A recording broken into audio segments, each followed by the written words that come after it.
Mga kabibilab, so magandang araw po sa ating lahat. Ngayon po ay nag-prepare na naman si Eric at mangingisda na naman.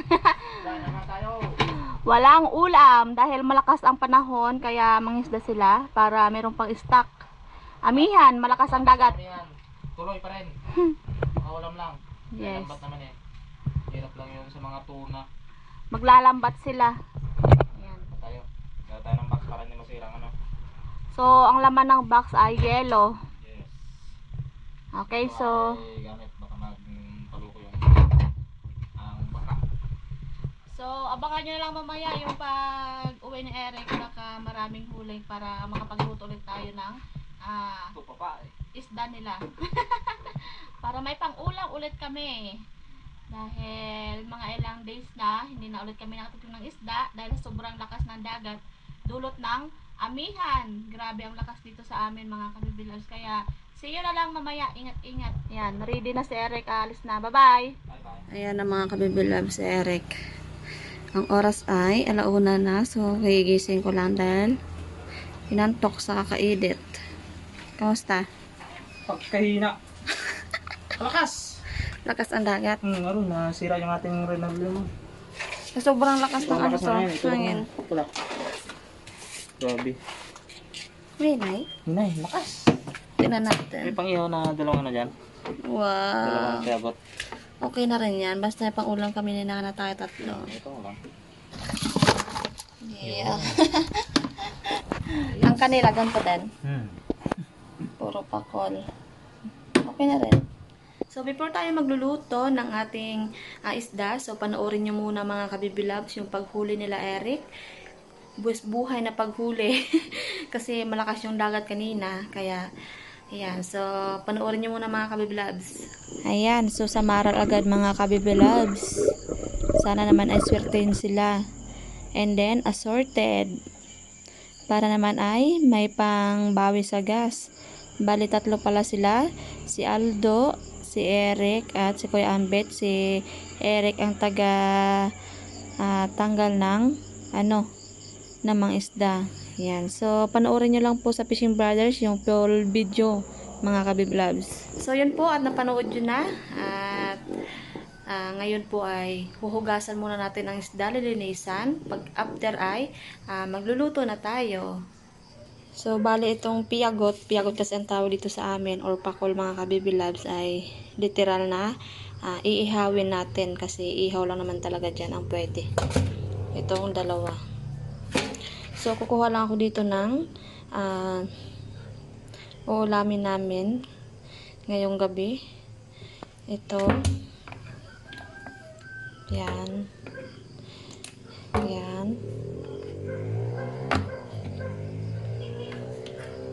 At ito. So, ito yung natira ay lalagay ko dun sa ref para tomorrow ay meron ulit kaming ulam. Ito lang yung ating lulutuin. So, linisan ko muna siya mga kabibilabs para tuloy-tuloy na tayo mamaya magluto. Bali, tapos ko na natanggalan ng bituka. So, ngayon po ay lalagyan natin ng asin para magnuot sa kanyang laman. So, maghihiwa lang tayo ng ingredients, sibuyas, bawang, and then meron tayong luya.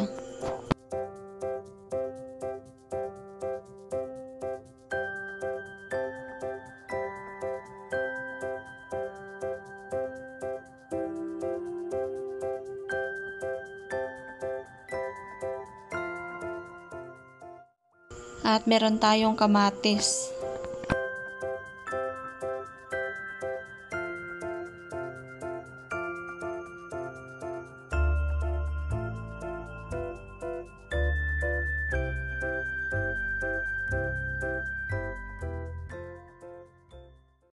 So, ilagay na natin yung ating isda dito sa kaserola.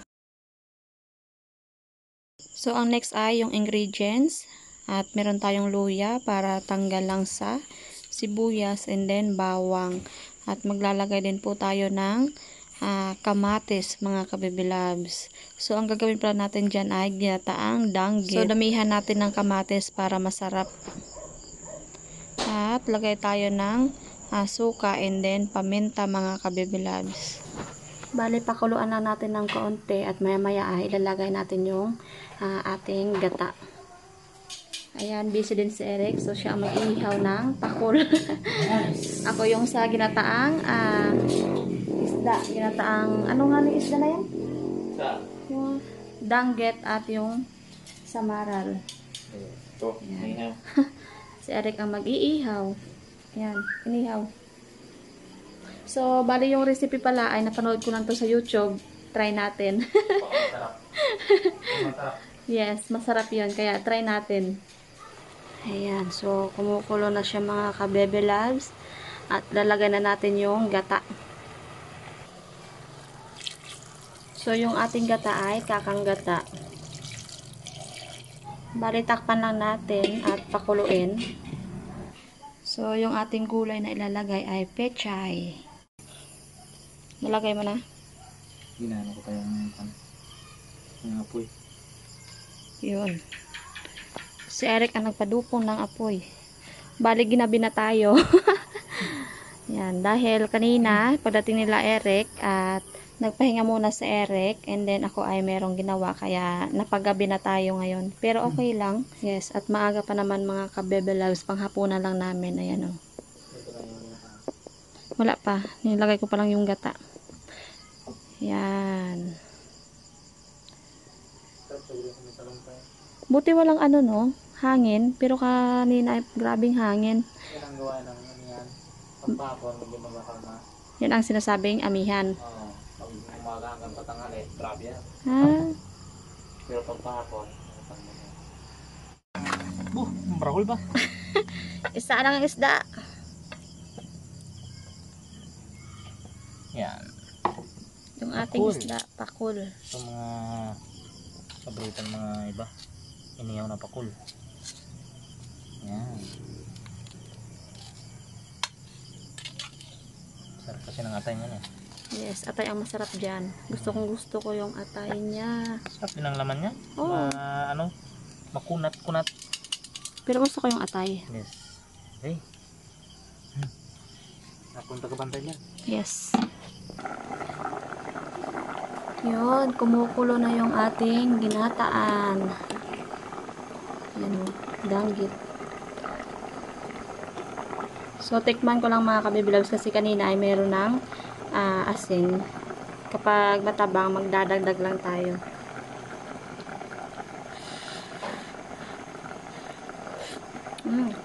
Kulang pa.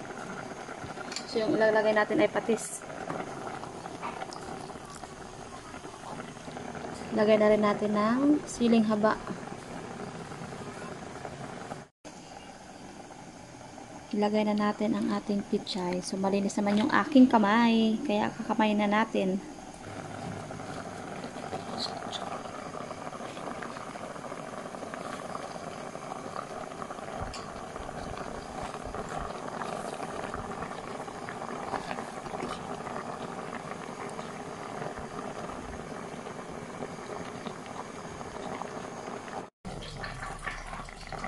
Ayan, so okay na yung ating ginataan. So, hihintay lang natin ang ating inihaw. Yan. Yan. Balat na sabaw. Hindi naman yan sunog, no? Balat lang yan. Balat yan. Tigas ng balat yan, no? Tingnan mo. Kaya nga. Hindi sunog yung lobo. Yan. Sarap. Sarap. May sili, kalamansi, tuyo. Ah, sulit na ang hapunan. Ahoy! Yes.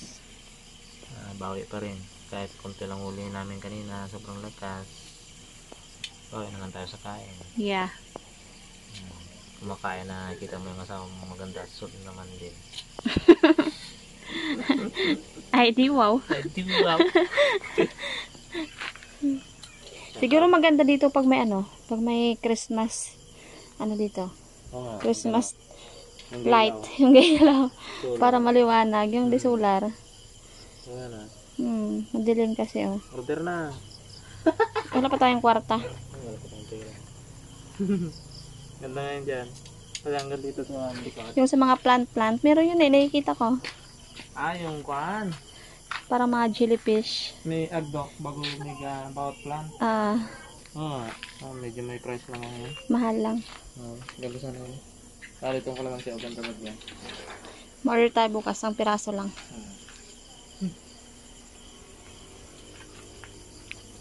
So, kukuha na ako ng kalamansi.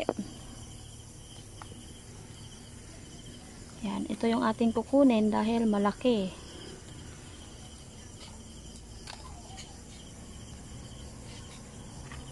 Isa lang, okay na ang isa lang, no?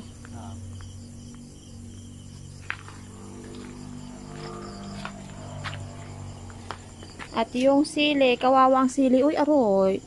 Nagkarabare, nagkaraputol sa, ano pala, Sa hangin. hangin, oh. Lutay-tay ay. Grabe ang hangin eh. Papunta talaga dito yung hangin. Kuha tayo. Parang wala na. Parang ubos na natin. Saan? Ito. Ayan. Naghihingalo. Dalwahin natin.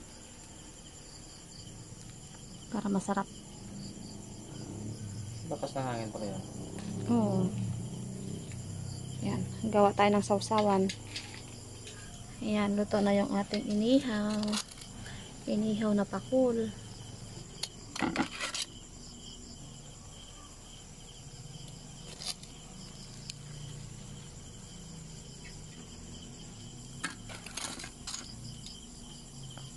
So, gawa na tayo ngayon ng ating sausawan para sa inihaw. Oops. Yung sili. At kalamansi.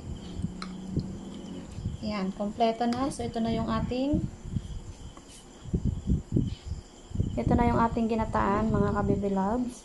At yung inihaw. Ayan, so kakain na kami tatlo ni Nana. Okay po, mga kabibi loves. Magandang gabi na po sa ating lahat. At ngayon po ay kakain na tayo. Before that ay pray muna.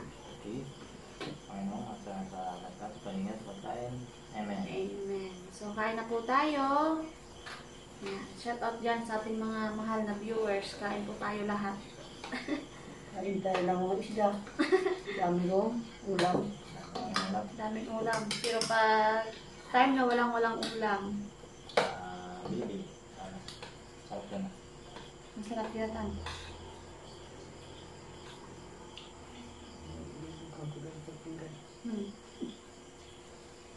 Luba.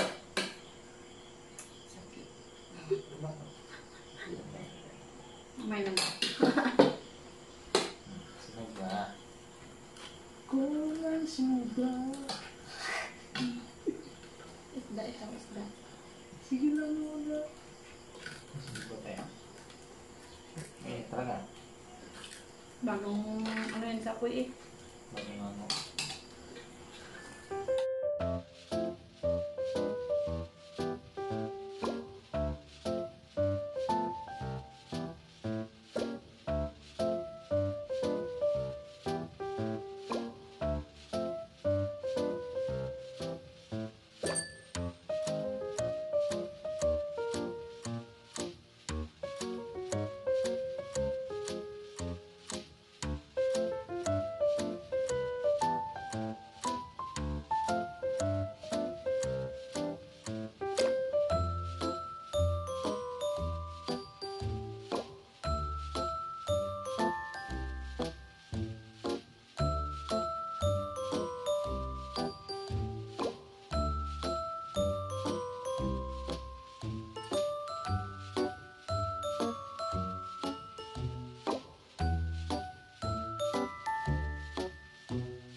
Bye-bye mga kababalab! Bye-bye. Bye-bye na.